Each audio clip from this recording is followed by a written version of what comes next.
Bab 16. Memperebutkan cermin berhantu. Henry Anderson mengutak-ngutik mesin mobil roti itu. Dibukanya busi-busi, dibersihkan, lalu dipasang lagi. Radiator dilihat isinya. Baterai diperiksa. Sementara itu Jeff ikut meringkuk bersama trio detektif dalam kendaraan itu. Jupe mengintip sebentar dari balik jendela. Kepalanya tetap dirundukkan, agar tidak ada yang bisa melihat dirinya dari jalan. Pete berlutut di balik jendela sebelah belakang. Ia juga mengamati keadaan di jalan. Perasaanku tidak enak, kata Pete setelah beberapa saat. Kabut semakin tebal, dan hari juga mulai gelap.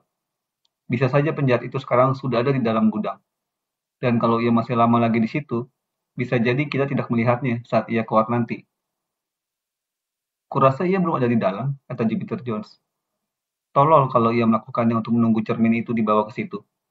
Soalnya, kalau Mrs. Dunley menghubungi polisi, ia akan terjebak. Menurut dugaanku, saat ini ia berkeliaran di luar, untuk memastikan bahwa polisi tidak menunggu untuk menyergapnya nanti. Dan jika itu yang dilakukannya, ada kemungkinan ia merasa curiga pada Henry, teman kita yang di luar. Jupiter mengetuk-ngetuk jendela dengan pelan. Henry Anderson mendengarnya, lalu pergi ke sisi kendaraan itu. Mungkin lebih baik jika kau berhenti saja mengutak-utik mesin, kata Jupe padanya. Kenapa tidak pura-pura menelpon saja, minta pertolongan? Bukankah itu yang akan kau lakukan jika mobilmu benar-benar mogok? Anderson mengangguk. Baiklah kalau begitu. Pergi saja sekarang mencari telepon. Kita nanti memang memerlukannya. Jika penculik itu muncul.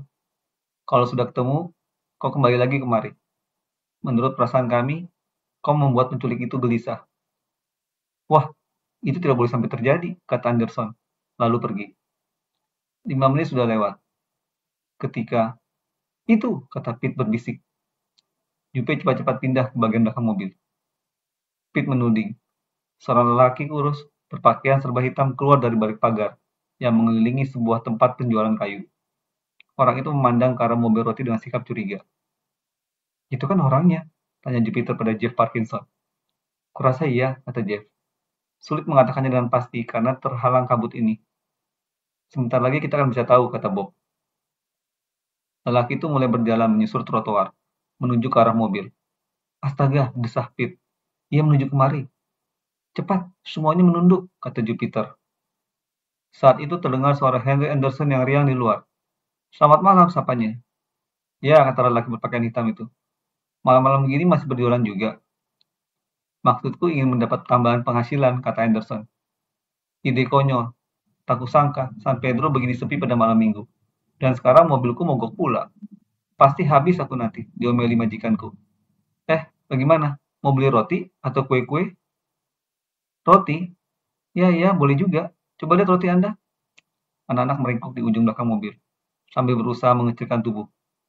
Henry Anderson masuk ke ruang depan, lalu menggapai-gapai ke belakang. Rupanya ia mencari keranjang roti. Bob menyambar barang yang dicari, lalu menyodorkannya pada Henry. Henry berpaling.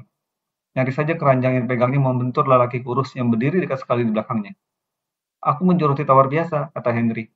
Tapi ada jenis-jenis lainnya, yang rasa masam, roti hitam, roti Prancis, lalu lelaki itu menyedot hidung. Tidak jadi saja katanya. Pastel Prancis, kata Henry menawarkan. Kue mangkok? Tidak sajalah. Terima kasih, maaf. Tidak apa, kata Henry. Aku tuh harus menunggu mobil derek. Kalau begitu selamat malam, kata lelaki kurus itu. Sama-sama. Orang itu berpaling, lalu menuju ke arah gudang. Anak-anak menarik nafas lega. Nyaris saja ketahuan, kata Bob. Untung kau cepat datang, Henry. 2 blok dari sini ke arah timur ada telepon umum, kata Henry melaporkan. Mereka memperhatikan lelaki tadi menyeberang jalan, menghampiri pintu gerbang gudang. Lalu, setelah menoleh ke belakang sejenak, cepat-cepat membuka pintu itu dan masuk ke dalam. Bagaimana? Kita susul dia, tanya Jeff. Lebih baik kita tunggu sebentar, kata Jupiter lirih. Kemudian muncul seseorang lagi di jalan. Orang itu lebih tinggi daripada lelaki yang muncul dari balik pagar tempat penjualan kayu. Orang yang datang kemudian tidak memandang ke kanan maupun ke kiri, melainkan langsung menuju pintu gudang, lalu masuk ke dalam. Kalau tidak salah itu Santora, kata Pete. Tepat seperti yang kuharapkan akan terjadi, kata Jupiter Jones dengan gembira. Sekarang kita masuk ke sana, lalu kita lihat saja apa yang terjadi di dalam. Henry, beri kami waktu 10 menit di dalam. Lalu sesudah itu, Kau ke bilik telepon untuk menghubungi polisi. Apapun yang terjadi nanti, polisi pasti akan kita perlukan. Baik, kata Henry. Trio detektif dan Jeff Parkinson keluar dari mobil roti, lalu bergegas menghampiri gudang. Sampainya di pintu, mereka berhenti. Tak terdengar apa-apa, bisik Bob. Hanya bunyi air saja. Gudang ini mestinya dibangun di atas air. Ditariknya gagang pintu. Pintu terbuka tanpa menimbulkan bunyi. Keempat remaja itu melihat dinding-dinding di dalam, serta sebuah pintu lagi. Di sisi kanan ada jendela berterali. Letaknya tinggi. Lewat jendela itu, cahaya remang petang yang berkabut memancar ke dalam. Mereka ternyata berada di sebuah ruang kecil dan kosong, berhadapan dengan pintu berdaun ganda, dengan kaca pada bagian atasnya. Keempat remaja itu mengendap-endap mendekati pintu sebelah dalam itu. Mereka memandang ke ruangan sebelah lewat panel kaca. Ruangan sebelah ternyata luas sekali dan lapang. Pada langit-langitnya yang tinggi, ada jendela-jendela kaca. Sudut-sudut ruangan itu sangat gelap. Juan Gomez berdiri di ujung seberang. Ia sedang memperhatikan cermin yang diantar Paman Titus ke situ, dengan dibantu Hans dan Konrad. Cermin itu disandarkan ke salah satu tonggak baja yang menopang kerangka atap. Di antara pintu dan lelaki kecil itu nampak sosok gelap. Pasti itu Santora. Lelaki misterius yang mengaku keturunan Chavo sang penyihir itu berdiri mematung sambil memandang. Sementara ia sendiri diperhatikan oleh anak-anak dari balik pintu. Jupe menekan salah satu pintu itu, dan langsung terbuka sedikit. Keempat remaja itu berdiri diam-diam, nyaris tidak berani bernapas. Mereka memperhatikan sambil memasang telinga. Lelaki kurus berpakaian serba hitam itu meraba-raba bingkai cermin. Setelah itu, ia berjalan lambat-lambat mengitarinya. Kemudian ia mengeluarkan sebuah obeng dari kantungnya. Apa yang kau cari, penjahat? Tukar Santora dan tiba-tiba. Lelaki kurus itu terkejut. Obeng terlepas dari pegangannya, sementara ia menatap Santora, yang berdiri di tengah keremangan ruangan itu. Jangan bergerak, kata Santora. Aku membawa pistol, dan aku tak akan segan-segan mempergunakannya. Santora melangkah maju.